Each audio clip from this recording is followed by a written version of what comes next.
What up, what up? Welcome to Primal Scream. This is your host, Nick Graystone. For the next hour, we're going to talk about fantasy, reality, and everything in between. Let's go. Hey, kitty. What up? I'm back. Guess who's back for round 2? It's Primal Scream with Nick Graystone. I am Nick Graystone, a.k.a. the Nizza. Hopefully, I have some return viewers, and hopefully I have some new ones. Because, you know, this is just starting from the bottom, working my way up. So, I hope everyone's having a good night. I have so much to talk about. There is so much going on right now. It's unbelievable.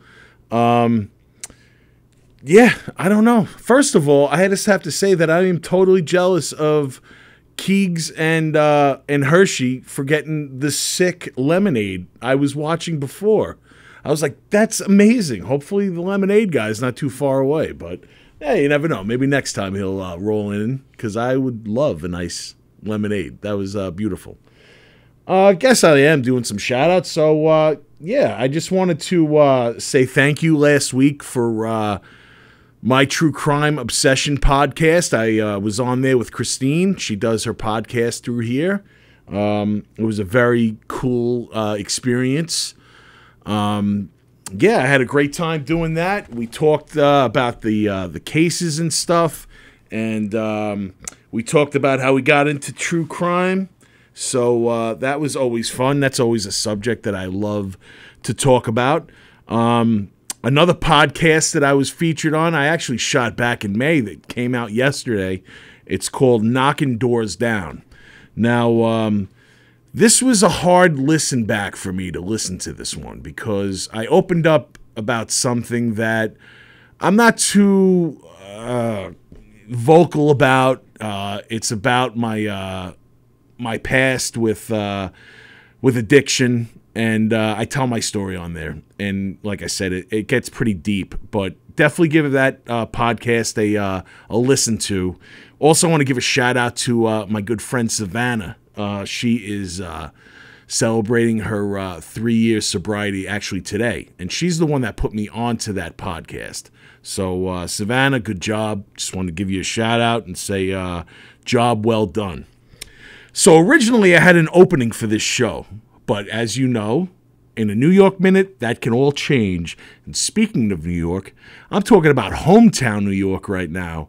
Holy shit. Crazy shit happened today in not even a half a mile from my house. It is a crazy video I'm about to show. I'll let the video just speak for itself, and we'll talk about it after you watch this. So take a look at this. Gone, yo. And it's got some urban commentary too, so it's cool.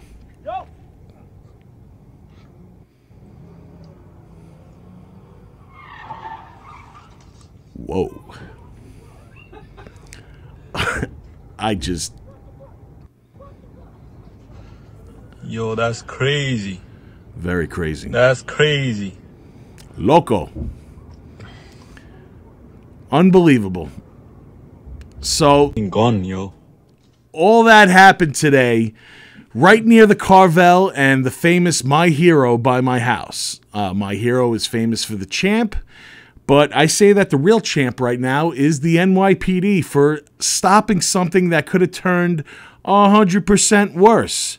The video, I really don't know too much about, like the woman that got apprehended in that video. All I know is what you saw. She was holding a gun. She pointed it at some people. Then she pointed it at herself.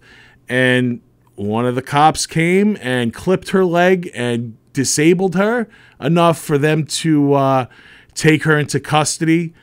It's like a real life, like Grand Theft Auto game. Like I've never seen anything like that, except on like maybe an episode of Cops or something.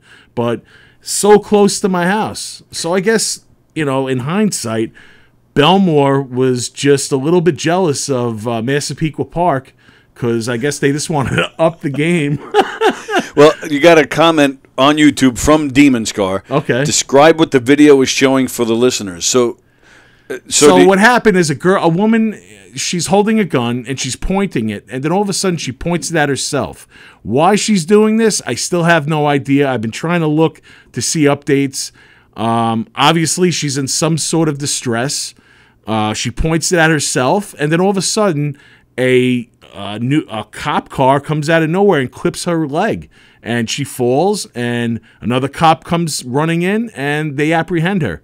So I'm thinking that she had some kind of, manic episode, and hopefully she's just getting the right treatment right now. Most likely, she's going to probably get a lawyer, too, because it's in plain sight that the cop did hit her. But you never know. I mean, this day and age, everyone sues. So, we'll see what happens. But hopefully that young woman is getting the proper care that she needs. I'm a big advocate for, mental health awareness, and hopefully she is, we're fully aware of what's going on. So, I mean, we definitely see the mental state of her. Hopefully she's getting every medical attention that she needs. And I know that one of the police officers was taken to the hospital, too. I'm not sure which one. Maybe the one that was driving the car. Maybe the one, I don't know. Who knows? Like I said, that's only a clip of the video. I didn't see the rest of it. So, but yeah, like I said, it's a real live Grand Theft Auto video game scenario.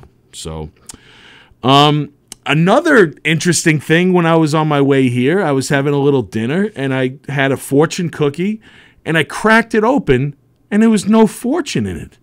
So I'm thinking, like, this is some Last Dragon shit. Like, do I have the glow now? So I had to do some Googling and see what it was all about.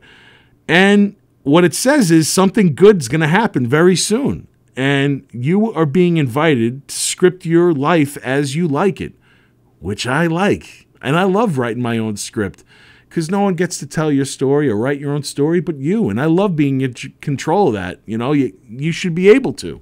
You should be able to see what you're worth, put it out there, and that's the whole reason why I'm doing this whole podcast thing, just to see if the way I put a spin on things, if people are entertained, dog and pony show, whatever it is. So, a little review of the weekend. I went to a party with my brother and some old school friends. Yeah, there's a picture of my brother and his friend Matto from back in the day in Belmore, and there's another picture that I have. That's the host over there. It's Mikey A, and there's Mark Paris putting up the guns. Great guys. They've always been close friends of the Graystone family, and it was cool catching up and talking and everything. And I'm just thank you, Mike and Tracy, for inviting me to your home and putting out a nice spread. So yeah, it was a good time. Sunday, I was looking forward to doing absolutely nothing, but as you know, in the life of me, absolutely nothing means getting invited to an impromptu screening at Smodcastle in Highlands, Jersey, and I saw Shooting Clerks. I'm wearing the hat right now, proudly wearing the hat because I really enjoyed it. Now, Shooting Clerks is directed by Christopher Downey. It tells the story of, it's like a biopic about Kevin Smith, the tale of how he made Clerks. He wanted to make a movie after he saw Slacker, Richard Linklater's Slacker, and he went to Vancouver Film School, and that's where he met Scott Mosier and Dave Klein. He ended up dropping out, and he came back home, and this guy made a movie. And Kevin Smith hosted a cool Q&A. When the Q&A started, I wanted to go and pick up some stuff in the lobby because I saw that they had some shirts and hats and stuff. And when I went into the lobby, it was like I was walking into the Quick Stop. As you'll see from the pictures, there are some alumni that are in the crowd that were there. And there he is, Scott Schiaffo. That's the Chuli's Gum rep. There's Ernie O'Donnell. He owns part of Smodcastle with Kevin. He plays Rick Derris. There is the lady that gets thrown out of RST Video for saying that she doesn't like... she's asking him what movie she'd like to rent, and Randall's not paying attention. And then he says, I don't like your ruse. And then they go back and forth, and He ends up taking away her card. The dude next to her is the customer. His name is Joe Bagnoli. He's the cat shit watching customer. So he's watching the cat take a shit on the counter, and then which is one of my favorite parts because I think they nailed that in one take, which is awesome. And the secret behind it was the owner of the cat, and I believe it's one of Kevin's friends. The name escapes me. I think it's Vinny Pereira. He owned the cat, and he said that he just kept it away from the litter box for the whole day, and once they put him in, he went on command and shit for us, and it was a gem of a scene. So I don't know if I have any other pictures up from there. There's the man himself, Kevin Smith, who by now probably has a restraining order against me because I've been to his establishment over the course of the last couple of months many times. I had the screening of The Forest Hills there. I saw a couple of screenings of his movies there. I'm a fan. I went for New Year's Eve. It's, Kevin Smith is, I just love his whole story and everything. And this movie, it's a perfect, it's like a puzzle. And they're piecing it together of things that I know. And there's a lot of cameos. And if you're a fan of the View Askew universe, I would strongly suggest that you do check it out. So Shooting Clerks, directed by Christopher Downey, should be out pretty soon. Yeah, that's Chris Downey, and there's a whole cast up on the stage right now. If I think it's doing a festival run right now and some screenings, but you can check it out. That will be available soon for on demand and DVD purchases, I'm sure. All right, so moving right along. Tonight I wanted to do a little bit something different. I wanted to talk about remakes that are just as good, if not better, than the original. So I picked 5 movies, not just horror, from different, different genres. And I feel like if I would have just went horror, then I would have been, a one-trick pony. But, I want to show you that I am a film connoisseur, that I do love all different types of film. So the first movie I'd like to talk to you about is A Star is Born. So I know some of my friends that love the original will probably hate me for saying this, but I feel that The Star is Born with Bradley Cooper and Lady Gaga surpasses the other two, starring Barbara Streisand and Chris Christopherson, and there's also a Judy Garland one from back in the day. The tale of this is so heart-wrenching. The musical performances in the movie are great. Bradley Cooper actually got taught by Lucas Nelson, that's Willie Nelson's son, and he went out on tour with him. So I'm sure Lucas showed Bradley just about everything you got to do when you're on tour. He learned how to play guitar. He learned how to sing. And I feel like Lady Gaga was truly born for this role. The only negative thing about it is the solo songs from Gaga in it, I'm not too crazy about. It's the duets that she does with Bradley Cooper and just like that whole relationship building. The movie does take a dark turn towards the end, just like the two before it. And it's one of those movies, it's not a feel-good ending. It's sad, but the movie's great. And I feel that A Star is Born with Bradley Cooper and Lady Gaga takes the cake. So moving right along, I'm going to talk about The Hills Have Eyes 2006. Get back into my wheelhouse.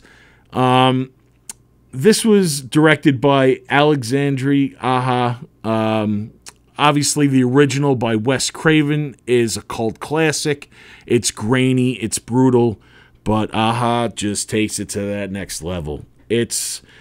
I just feel like Wes Craven's story is a good story, but the way that Alex presents it is much more watchable, and the scenes are even more brutal. And it's not like I'm dissing Michael Berryman, because I love Michael Berryman. I wish I had a picture to show you guys. He plays Jupiter in the original one. He's the bald, weird looking dude. He's in Smoking in the Boys' Room with Motley Crue, and he was also in Weird Science. Very cool nice dude I met in person, and I'm not trying to diss your movie, brother, but Alexandra Aja does make 2006 The Hills Have Eyes a little bit better than the 1977 classic. Moving right along, I'm going to talk about The Thing, 1982. Now this, when it first came out, it was a bomb. No one liked it, and it just got legs after that. And now I feel it's like one of the best science fiction movies ever to be made. The CGI that is not in it is not needed because they go with practical effects. And the practical effects in it now still stand up to any CGI that you put out there. That's what it's all about. Chicken wire and, chocolate syrup just to make that thing to look good. Like, instead of like resorting in computers and making it all like AI and stuff. Even though that the original Thing is highly regarded as one of the best 50 science fiction movies, this movie I feel surpasses it. Like, it has a great cast. Kurt Russell, is memorable as his role as MacReady. It has an amazing score by Ennio Morricone. He has done a lot of spaghetti westerns. And it took him years to actually get recognized by the Oscars. They actually gave him an Oscar only a couple of years ago. And you're talking about a guy that's been around since the 50s and 60s doing this stuff. And, he drives the movie. It's like on the edge of your seat the whole time.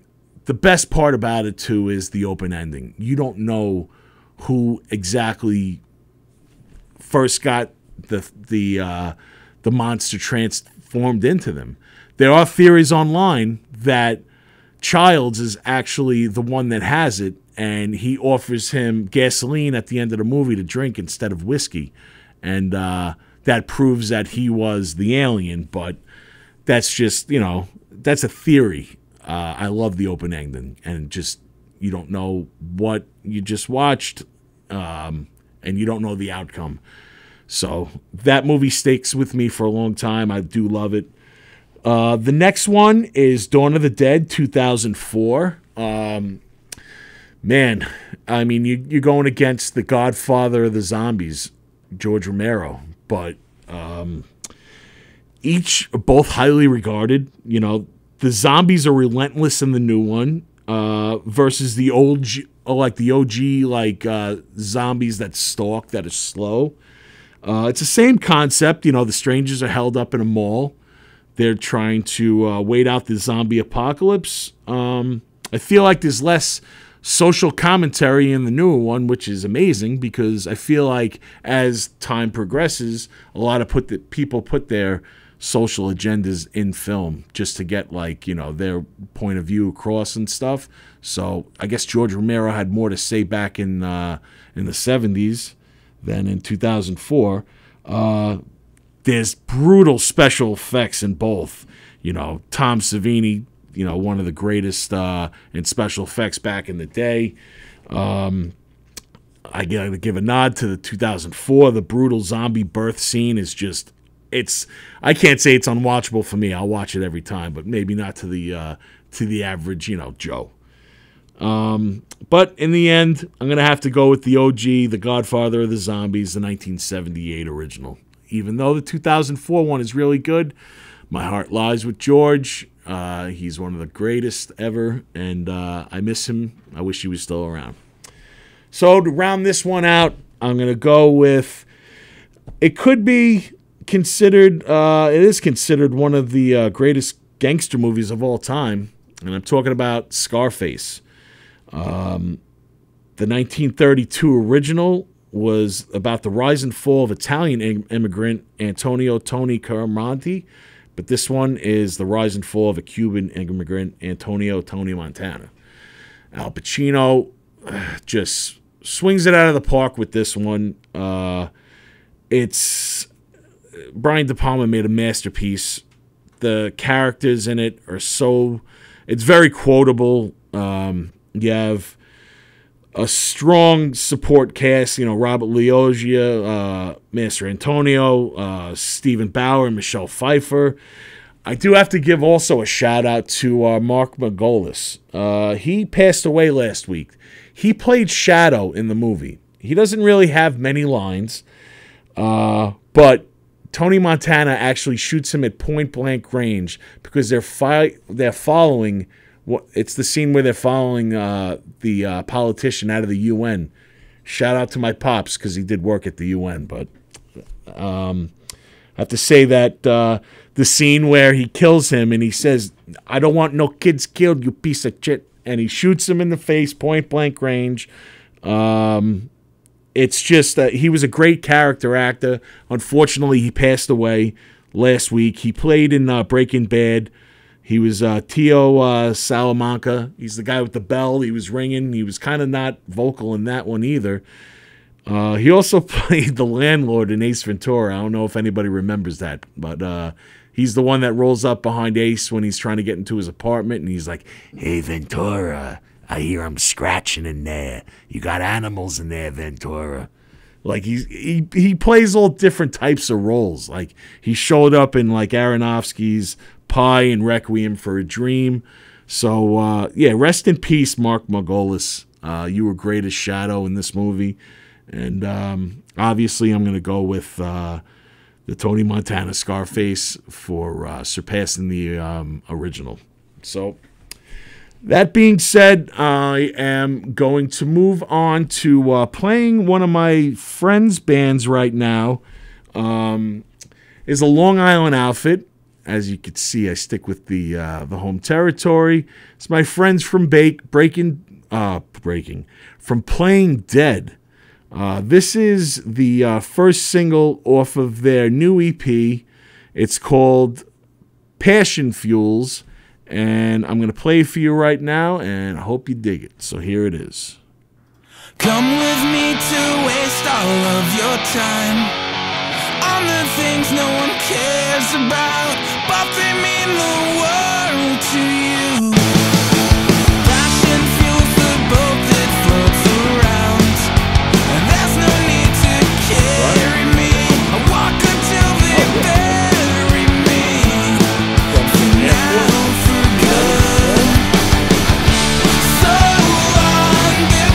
Really? I think that it's time for you to find your way back home. No longer fun. Watch you tell everyone. I think it's time for you to go home. For you to go home.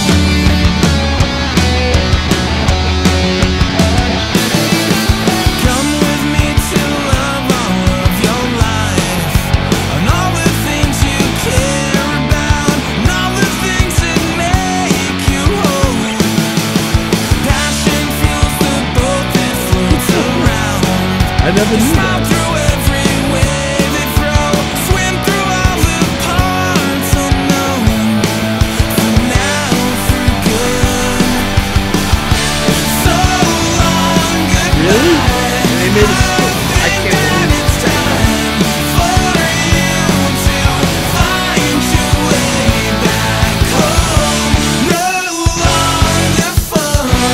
Watch you tell everyone. I think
right, yo, that's my boys, man, and Playing Dead, man. I love that song.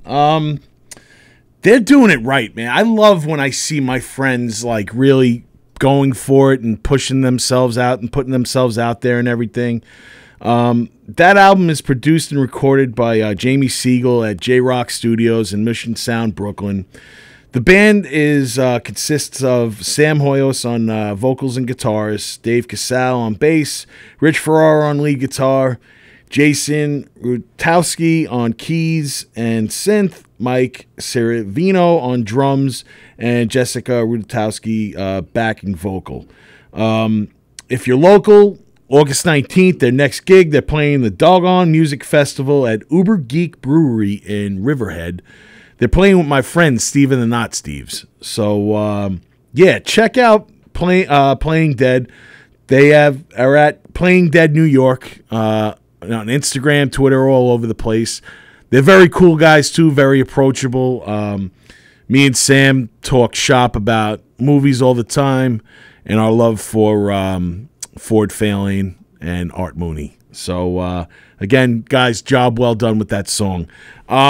During when that song was playing, Tony asked me about another remake that maybe surpasses the original. Tony, you want to take this one?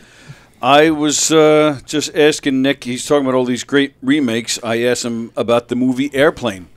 Believe it or not, Airplane, the movie Airplane, the movie we all know well, with all the great actors in it, Lloyd Bridges, Robert Stack. That turns out that movie is a remake. Really? It's a remake of a movie called 0 Hour that came out in 1957, but it's a drama. Everybody thinks Airplane is a spoof of the movie Airport. It's not. It's a spoof of this movie called 0 Hour.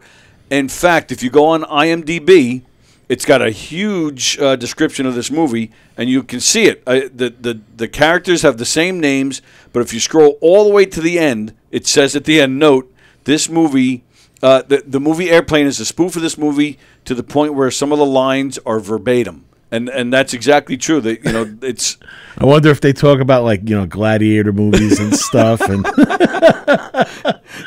I'm sure they have to make it funnier back. Obviously. Absolutely. Well, yeah, Airplane's one of the funniest movies of all time. Oh, absolutely, it is. It's fantastic. But this movie, 0 Hour, is a drama. But it says here, the passengers and the pilots, they're getting sick from the food. It's the same. It's the same thing, but it's a drama. It's really interesting to watch if you know Airplane well. It's really interesting to go back and see this one. It's fucking Hollywood's not original, man. They're always remaking and rehashing and retelling and prequeling and fucking sequeling and that would be another conversation, maybe another time, where maybe take like a heavy. Like a well-known drama movie, and see how that would work as a comedy, like Airplane did. Oh yeah, maybe another time. I've seen some funny shit that they put on the internet where they make like "Who's the Boss?" like the opening, if it was like a scary movie. Yeah, they put like weird music in and shit. Didn't they do just like a Godfather thing, like "Who's the Boss"? Didn't they do something like that? I've seen that before too, but the one I'm talking about, it's like real spooky, and you just. Because the opening to Who's the Boss is really him driving a van on, all the areas and going through weird shit, and he's just driving slow. So it looks fucking creepy when you have, hilarious. Weird music. But, I just looked it up. Hall Bartlett was the director of that movie. Oh, okay. Of 0 Hour. Oh, wow. So now I have to check it out. But, if it's not funny, I don't know. Right. Wow, that's crazy. You never know, man. That's, you think that Airplane was an original comedy, but it was actually a drama that was turned into a comedy. I got all sorts of useless info for you. Good for the Zucker brothers. Exactly. So, I wanted to talk about a weird thing. I told some of my friends about this that happened to me a couple of weeks ago. So, I was in Asbury Park, and I went to go see a show. I'm walking back to the hotel, and I noticed this really, older, attractive, witchy woman-looking type woman standing in front of this, psychic place, card reading. So I was drawn to her for some reason. I'm like, man, should I go get my cards read? You never know what could be in the cards right now, But I was a little hesitant. And then I kept on walking, and then I got a little further, and then I'm like, should I go back? And I even turned back, and then I'm like, you know what? You're drunk right now. Just go back to the hotel. Like, you're probably not in the right frame of mind for this. And I wasn't. So I made the right choice. Now, just to go back a little, ever since that viral meme came out with my picture with the hat on and everything. I actually have the hat when I do my investigations in a little bit. I'll put it on. But ever since that happened, my phone has been blowing up. I've been hearing from people that I haven't heard from in a long time. So the next morning I get up and there's a message. And it's from one of my friends from high school that I haven't talked to in a long time, who also is into true crime. And she mentioned to me, she's like, hey, I see that you're in Asbury Park. I don't know if you're into it, but maybe there's a woman that's on the boardwalk that does great card readings. Maybe you should look into it if you're into it. And I'm like, holy shit. And I'm like, how the hell did this girl know that I wanted to get my cards read? So I was like blown away, and I'm like, well, that's the sign. Maybe I should go get my cards read. So the next day or so, I'm talking to one of my best friends, Anthony DiDomenico, and he was telling me that his friend Lucia, light bulb, final flag. Lucia is the name of my grandmother. So he's like, his friend Lucia does readings. So I'm like, you know what? I have to go check out Lucia and get my my cards read. Shout out to her. She does card readings by Lulu B. So I went to go get my cards read, and it was unbelievable because I guess I was due to get them read because she told me some crazy stuff. So a couple of weeks before that, me and my brother finally convinced my mom to throw out this old couch that's been in our house. It's been in our house from the beginning. It was like 40 years old, probably older than me, so over 40. So we took the couch out, and there was stuff underneath it, and I found these bag of coins, and I'm like, what the fuck are these? They're like silver dollars or whatever. So I ended up putting them on, the table by my mom, and forgot about them. So I went to the card reading, and Lucia starts telling me about how my father is present, and she's saying that he asked if I got the coins he left me. So I'm like thinking about it. I'm like, coins? What are you talking about? My mother used to say sometimes when she'd find pennies and stuff, oh, it's a gift from like, Nan or something she left. But then I'm thinking, I'm like, holy shit, the coins, like the silver dollars that are underneath the couch. I'm like, whoa. Then she starts talking about that, he's hanging out with, she says like is there another man that was in your life? His name is John. And I'm like, yeah, that's my godfather. So she's like, yeah, he's hanging out with him, and they're enjoying the nice greenery. So I'm like, greenery? What are they doing? Smoking weed? And like my father, if anyone knows who he was always straight-laced. He never would admit back in the day if he smoked weed or not. And she, even though that he went to Woodstock, there's pictures of him with long hair and everything, but he would just, I don't know, I guess he just wasn't that guy. He never told anything about himself. So I was like, what are they doing? Smoking weed? And she's like, did your dad have this big boisterous laugh? And I'm like, yeah, of course. That was his laugh. Like he'd laugh almost like a hyena. And she says, yeah, I hear that laugh. And like all of a sudden, like he's doing like the no, no, no sign, which is my father. He would always do that. No, no, no. I don't know about that. So it was just so weird. Like she was telling me all these other things too. Like how when he crossed over, his point of view changed, and like he had a different outlook on life with other stuff. And it was awesome to hear. And it stayed with me for a while.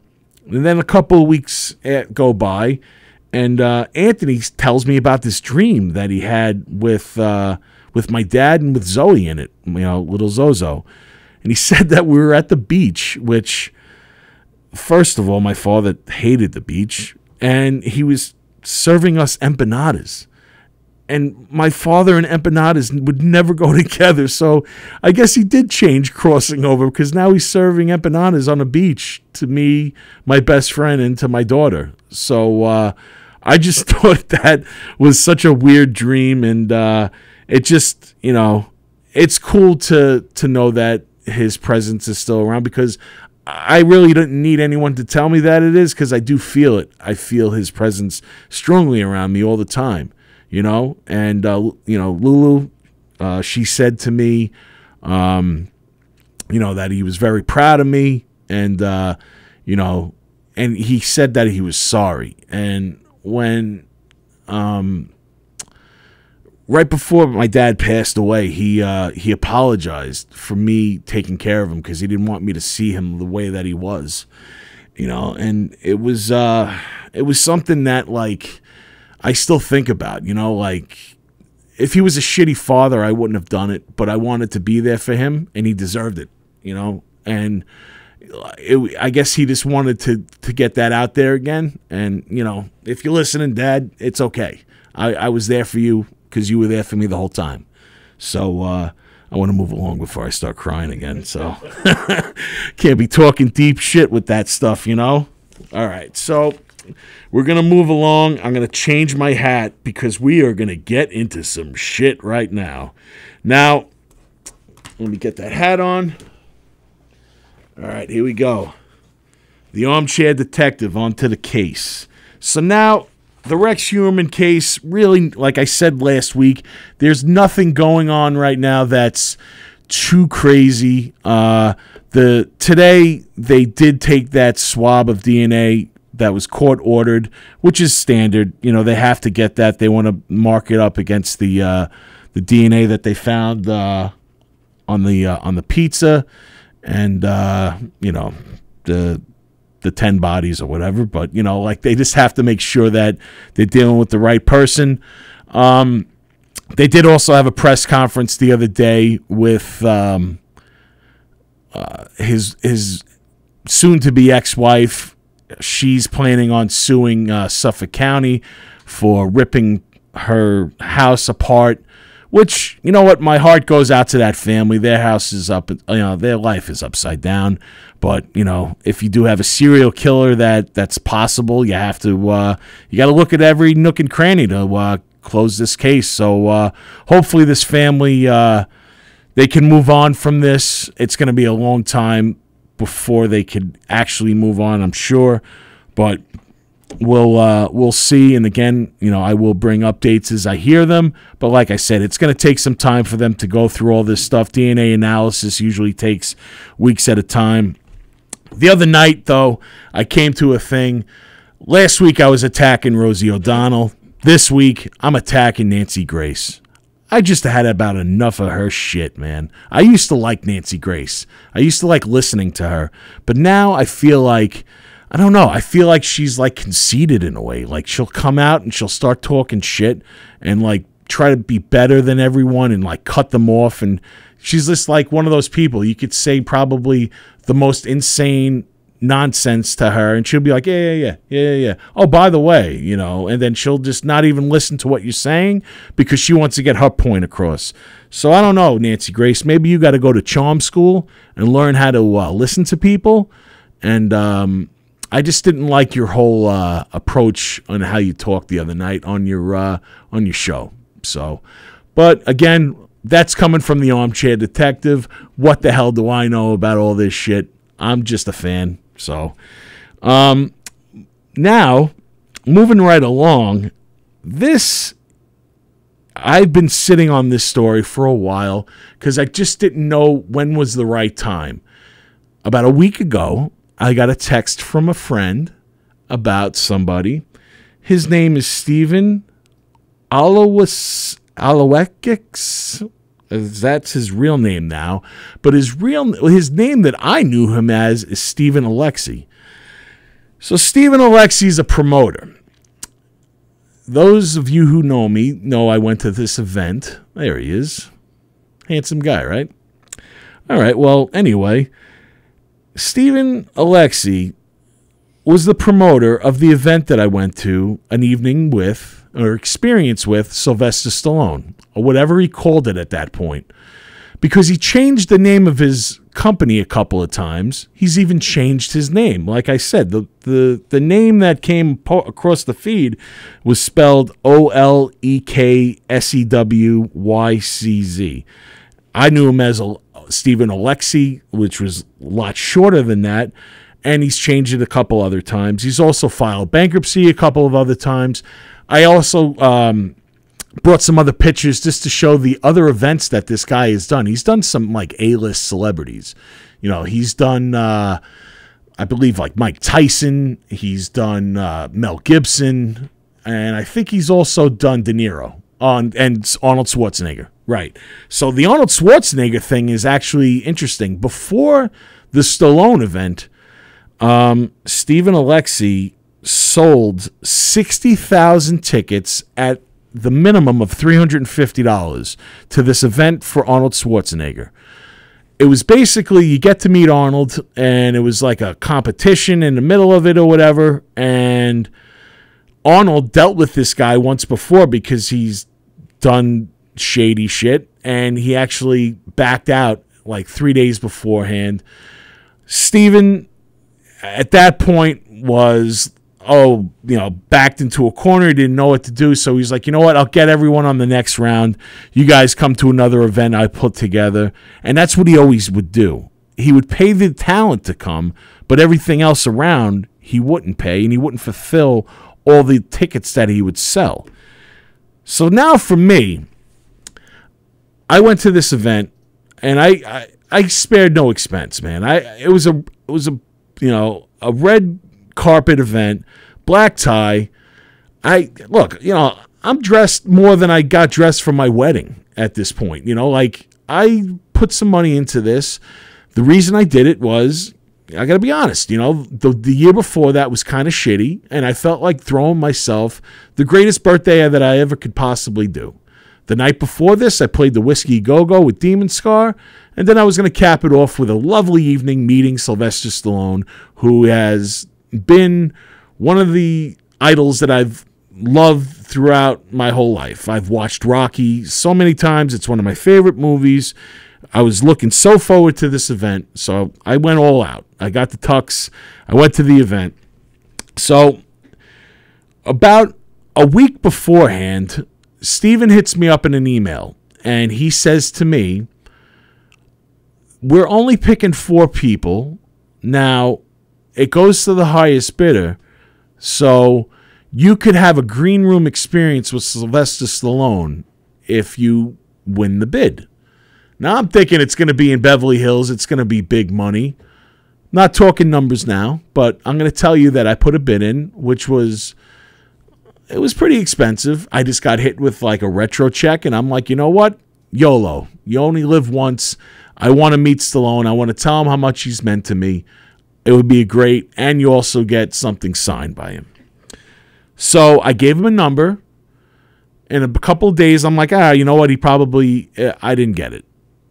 I get another email, and he was like, listen, you're about a couple of $100 short. If you make it to this certain amount, you can win, and we'll bring you in for the green room meeting. I'm like, let's do it. Boom. I paid it. Now I'm in. So now, guys, you know me. I've gone to conventions. I see how these things are run. I could just tell off the bat something was wrong. I get to the event. It took me about 45 minutes just to check in. I get my ticket. Then I got to wait online to get my photo op pass. Then I got to wait on another line to get my green room pass. So now there's about 15 people online with me, and I'm starting to hear green room. And I'm like, oh shit, red flag after red flag. I'm like, what the hell is going on? At this point, they already start the dinner, so I've already missed part of the dinner. So it gets to a point now, Steven finally comes out, and he's like saying to everyone, oh, you know, go into the event. The auction's about to start. And we're like, yo, what's up with the green room? At this point, we are seeing people walking out of another room, and they look happy as shit. And they look like they have memorabilia in their hands. And you know what? It looks like it's signed. And it looks like he's already doing some kind of meet and greet with Sylvester Stallone with other people. So he comes up to us and he's like, who are all you people? And we're all saying green room. He's like, oh, no, that can't be. He takes out a laptop. He's looking at it. He starts rattling off some names. I'm not one of the 5 names that he mentions. So then he walks away with these 5 people and he tells us to sit tight. We wait about another 10 minutes. He comes back and the final flag was drawn. He says to us, look, after the auction, after his Q&A, and after his photo ops is when we're going to bring you in for your meet and greet with him in the green room.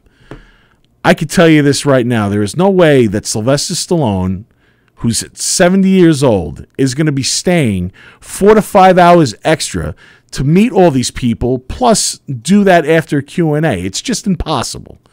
So he's like, come back after the event, after your photo, and we'll meet up right here.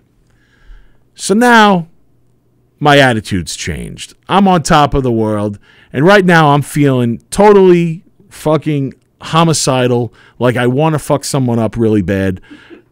Probably him, and I really wanted to rip his throat out, but I didn't. So I walked into the ballroom, and they're doing an auction. And what they're auctioning it's actually the last auction of the night. It's a Rocky III screen-used jacket that says Italian Stallion on it. So in my mind right now, I'm like, you know what? I'm going to win that jacket, and I'm not going to pay for it. I'm going to hold it hostage. And I'm going to tell them I will pay you, or you could take it back, and I could meet Sylvester Stallone like you promised me, and then I'll leave. At that point, I knew I was going to get locked up because I was just out of my mind pissed off. So I'm like, you know what, Nick, just calm down. You'll figure out a way because you always do. So now Sylvester Stallone comes out, and I'm not even enjoying myself because I'm like a maniac, like the Terminator, scoping the room, looking for this guy, seeing where he is. He's like walking around, dipping in and out of the tables, pulling people. Finally, I see him in a corner with about 4 other dudes that I saw before. So I'm like, this is the only opportunity that you got. I get up, I walk around, go into the corner, I go right up to him, and I said, Steven, this is what you're going to do. You're going to take me and those 4 guys, and you're going to put us in the front of the photo op line. You're going to let us take our picture. You're going to have Stallone sign our memorabilia, and you're never going to see my face ever again. And without any hesitation, he looks at me and he says, that I could do for you. These guys' eyes are bugged out. They're like, holy shit, dude. Like, what? And I'm like, just shut up and come with me. So we walk to the line. We get in front. Stallone comes out. I get to meet him. There's the picture. It's bittersweet because I'll get to the bittersweet part of this. Now, I tell him that I've been a fan my whole life. Thank you for all the years of entertainment with my family. And I said I probably can count on the times that I've seen my father get emotional. And one of the times was when we were watching Over the Top. I guess you just hit a certain heartstring with him with that. And I still think about my dad anytime I watch Over the Top because that's just like, the father-son movie. It's got a lot of heart to it. All the Rocky movies do too. I felt like boxing was always the back story of those movies. It was all about the story of the rise of the underdog and all that. But anyway, I was talking about Over the Top. So I was like, thank you for all that. And just to let you know, if you're ever deciding to make Over the Top 2, Ox Hurley, the grandson of Bull, I'm your guy. He starts laughing and he's like, kid, I don't got it anymore. My elbow's are shot. And I'm like, nah, champ, you still got it. We put the dukes up and took the picture. It was great. So I got my picture and I see a line of people. Now I'm guesstimating there's about 300 people on this line. I was wrong. I was off about 450 people. So it was 750 people that were online to take a photo with Sylvester Stallone. Now, with me being at these conventions, I know that with the top shelf photographers, they could bust out about 300 photos in about an hour. So you're talking, if you had Wolf Studios like Monster Mania last week, they could do that. Not some dude in a tracksuit with a fucking digital camera is busting out 300 photos in an hour. There's just no way. So one of the guys that I met was so thankful. He was gifted a bottle of tequila. He was like, dude, I got to give it to you as a gift. I'm going to bring it to your room. I'm like, all right, cool. So he comes back to my room. We're hanging out. About 10, 15 minutes go by. His phone starts blowing up because he still has friends that are downstairs. They start saying Stallone walked. Like, he left. All these people did not get to meet Sylvester Stallone. Friends of mine from the conventions that I've seen through the years did not get to meet Sylvester Stallone. I met a couple from Saudi Arabia that flew there, that went to go meet him. This one is going to fucking destroy you, as it's still, I think about this. There was a woman with her elderly mother that has dementia and only remembers the Rocky movies, and she wanted one last great memory to give to her mother to meet Sylvester Stallone. That poor woman never got to meet Sylvester Stallone. I don't even know if that woman's still alive. But that's why I'm saying it's bittersweet. That's why I don't post this picture, because I got to meet my idol, but all these people got fucked. So now this dude just got arrested last week. He faces 27 months behind bars. He's ordered to pay some of his victims 70,000 pounds, which what happened was he got screwed over for he screwed over some it was fraud for donations or something that the feds got involved. I don't even think that they've dug even deep into his story or his backstory. I hope that they do, because to bring it back to that Arnold thing, 60,000 tickets were sold at $350 minimum. You're talking about $20 million that this guy walked with. He probably paid Stallone, Schwarzenegger and Stallone the same, $5 million to appear. So you're talking about $15 million, and that's just bare minimum. And this has been going on for years. He has charges against him or accusations against him since 1997. Unbelievable. I hope that they nail this bastard to the wall. I hope that some of these people get their money back, because that shit's just not right. And I'm so happy that I got to tell that story, because I've been sitting on it for so long. But man, when I saw that message sent to me, and that's, and it's saying that he's facing these charges, I got a little. I was like, justice. I was like, that's cool, man. And like I said, I hope that they get this guy even harder. So I'd like to do a little plugs right now. Bringing it back. And then we're going to wrap this up. My friends that run Famous Monsters, they're having their first annual fest headlined by the Osbournes. That is going to be the weekend of Friday, October 13th and Sunday, October 15th. Like I said, the Osbournes, Ozzy Osbourne in the flesh, with Sharon, Kelly, and Jack. They're going to be doing photo ops and signatures. There's an all-star lineup that weekend. They're going to have Kane Hodder, who played Jason in a few of the Friday the 13th movies. The original Damien from the Omen films, Harvey Stevens, is going to be there. Throwing back to my boy Tom Savini, I talked about him before. He's going to be there. He did a great job with special effects throughout the years. Corey Taylor from Slipknot, he's going to be there. He's actually one of the guys that run Famous Monsters now, along with Eben McGar and my one of my great friends, Chris Ott. So check out Chris Ott's page,